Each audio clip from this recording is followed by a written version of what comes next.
আমি আমি ঠিক কি বলবো বুঝতে পারতেছি না। আপনারা শব্দ পাচ্ছেন কিনা? আমার বাসার চারদিকে আতশবাজি ফুটতেছে, বুবু জেলার আওয়াজ হচ্ছে। মনে হচ্ছে যে আর্জেন্টিনা টানা দ্বিতীয়বার বিশ্ব চ্যাম্পিয়ন হয়ে গেছে।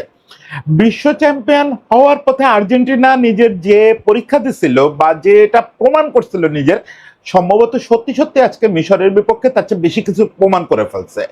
যে এনার্জি, যে ক্ষুধা, যে একটা জেতার মরিয়ার চেষ্টা এবং যে অবিশ্বাস্য কামব্যাক, এই জিনিসটা সম্ভবত আর্জেন্টিনা 2022-এও দেখাতে পারে নাই।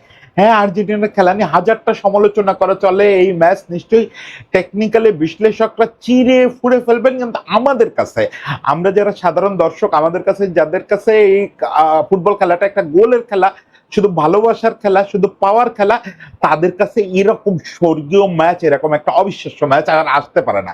ম্যাচটা নিয়ে একটু মানে অল্প কথার মধ্যে বললে যে কেমন লাগছে, কোনো বিশ্লেষণের ধার ধারবো না, বিশ্লেষণ করার যোগ্যতাও নাই। এই ম্যাচ বিশ্লেষণ করার যোগ্যতা আমার অন্তত এই জন্মে হবে না। আসলে একটু ম্যাচটা নিয়ে কথা বলি।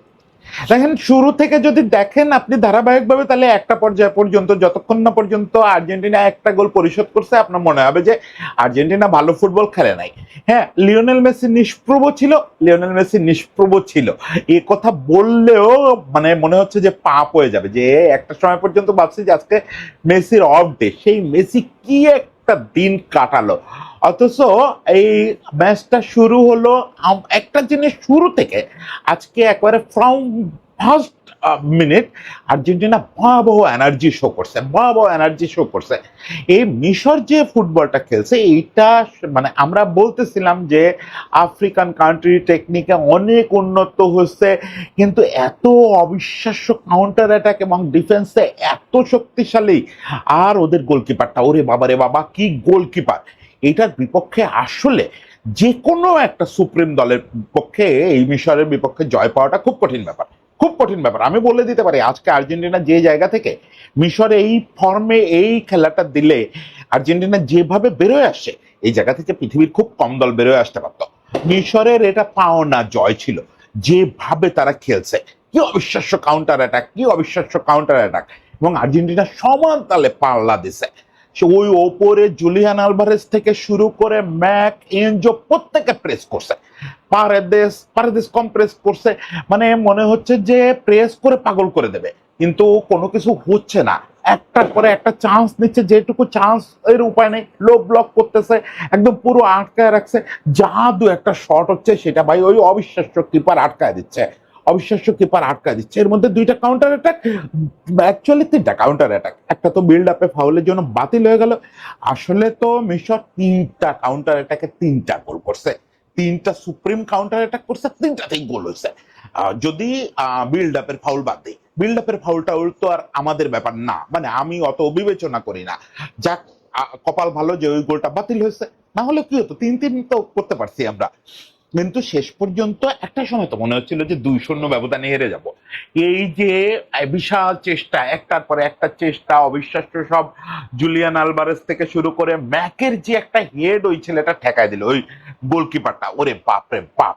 সে তো বাজ পাখির মতো ওড়া শুরু করলো। কোথায় এমি বাজ পাখি, এমি সমালোচনা করব, ডিফেন্সিভ এররের সমালোচনা করব, কোটি রোমেরোর অবিশ্বাস্য খেলা, Cuti Romero from central defence to offensive box, Cuti Romero একা ওয়ান ম্যান শো। আজকে বেস্ট পারফরমার আমি বলবো কোটি রোমেরো পুরো ম্যাচটা জুড়ে। কিন্তু তারপরেও প্রচুর ডিফেন্সিভ এরর ছিল। এমি মার্টিনেজকে নিয়ে গত ম্যাচে সন্দেহ প্রকাশ করায় অনেকে দুঃখ পাইছিলেন।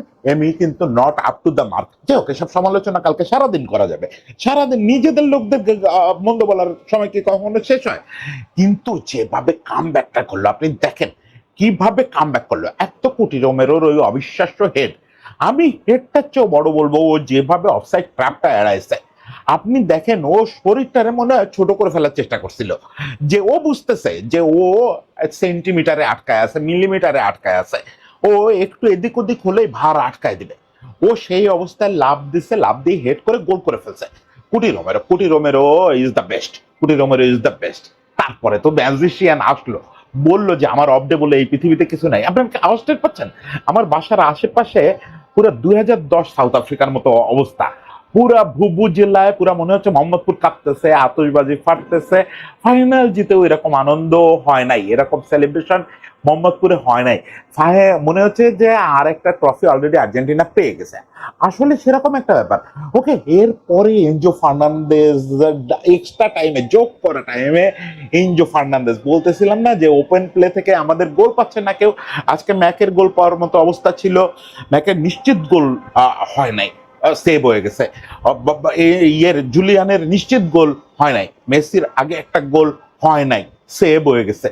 শেষ পর্যন্ত এনজো একটা আরেকটা ওপেন থেকে গোল করলো এবং আমরা 3-2 লিড নিলাম। Oh my goodness, oh my goodness. আমি আমার জীবনে আর্জেন্টিনার মানে পুরোপুরি ডাউন থেকে এরকম কামব্যাক দেখি নাই। হ্যাঁ, কামব্যাক তো গত বিশ্বকাপের ফাইনালে, আমার মনে হয় গত বিশ্বকাপের ফাইনালটাকে এতদিন পর্যন্ত আমার মনে হতো আর্জেন্টিনার দেখা সবচেয়ে বড় কামব্যাক এবং সবচেয়ে ড্রামাটিক জয়। আজকে সেটার সঙ্গে ফাইট দেওয়ার মতো একটা ম্যাচ পেয়ে গেলাম। ওটাকে হয়তো ছাড়াই যেতে পারতেছে না, কিন্তু অতি অবশ্যই এটা ওই ম্যাচের সঙ্গে ফাইট দেওয়ার যোগ্য একটা ম্যাচ হলো। যেভাবে আর্জেন্টিনা হাল না ছাড়া এবং শেষ 20-25 মিনিট আর্জেন্টিনা যেভাবে লড়াই করে গেছে, যেভাবে গোলের জন্য চেষ্টা করে গেছে, মরিয়া চেষ্টা। ভাই, এই সময় আমার মনে হচ্ছিল প্রত্যেকটা খেলোয়াড় জীবনের একটা অংশ করে দিয়ে আসতে রাজি আছে, তবু তারা জয় ছাড়া মাঠ ছাড়বে না, গোল ছাড়া সরে আসবে না। আমি চিরকাল দেখে আসছি 2022-এর আগ পর্যন্ত যে আর্জেন্টিনা ডাউন হওয়া মানে আর্জেন্টিনা ডাউন হয়ে যায়। আজকে মেসি পেনাল্টি মিস করলো, তারপরে মনে হচ্ছে আজকের দিনটা আর আমার না। আজকে একটার পরে একটা সেভ হচ্ছে, ওরা একটা কাউন্টার অ্যাটাক করলেই একটা গোল হচ্ছে, মেসির পেনাল্টি মিস হচ্ছে, এরপরে আর হয়, কিন্তু হচ্ছে হাল ছাড়ে নাই। প্রত্যেকটা ছেলে কি অবিশ্বাস্যভাবে লড়াই করে গেছে, অবিশ্বাস্য একটা লড়াই করে গেছে এবং শেষ পর্যন্ত লড়ে গেছে। এই জয়টাকে আমি যে কোনো বড় ট্রফি জয়ের চাগায় রাখবো।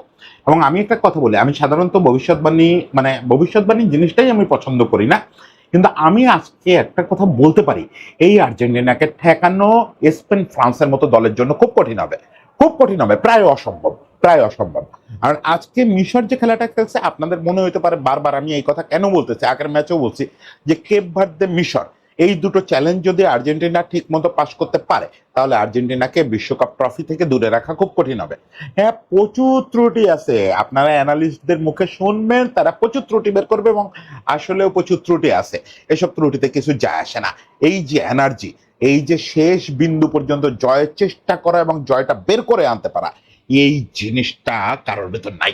এই জিনিসটাই আর্জেন্টিনাকে চ্যাম্পিয়ন করে ফেলবে, এই জিনিসটাই আর্জেন্টিনার এবারে সেরা সম্পদ। না লিওনেল মেসির জাদু, না এমি মার্টিনেজের সেই মিরাকল, না কোনো ওয়ান ম্যান শো। এবার আর্জেন্টিনার এই দুটো ম্যাচে আমি দেখলাম মূল জাদুটা হচ্ছে তাদের ওই প্রাণ দিয়ে দেওয়ার ক্ষমতা।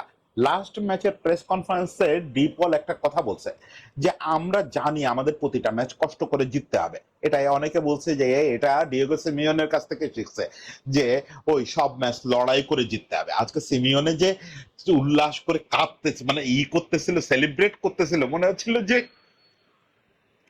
ওই যে 94-এর সেই ইয়েটার কথা, গোলটার কথা মনে পড়ে যাচ্ছিল, ম্যারাডোনার।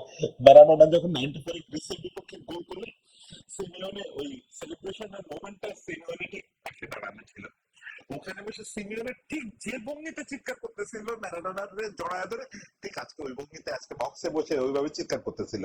ওর বউ মানে একবার মনে হচ্ছে ওর বউ উল্লাস করতেছে, একবার মনে হচ্ছে ওর বউ ওরে শান্ত করবে। বয়স হয়েছে তো কি না কি হয়ে যায়। সিমিওনে সেই 94-এ ফিরে গেছে। ও মাই গুডনেস, কি একটা খেলা দেখালো। এই জিনিসটা বলে যে এই জায়গাটায় আর্জেন্টিনা চ্যাম্পিয়ন হয়ে গেছে, চ্যাম্পিয়ন হয়ে গেছে।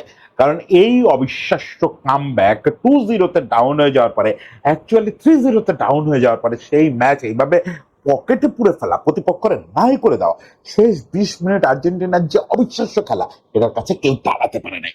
এই জিনিসটা আমি সব ত্রুটি বিচ্যুতি বাদ দিই, টেকনিক্যাল ভুল, অমুক তমুক, ডিফেন্সিভ এরর, ঠিক মতো ট্রানজিশনে যেতে না পারা, অনেক কিছু আমার চোখে ধরা পড়ছে, বিশ্লেষকরা আরো ধরবেন, ওসব কথা বাদ দেন।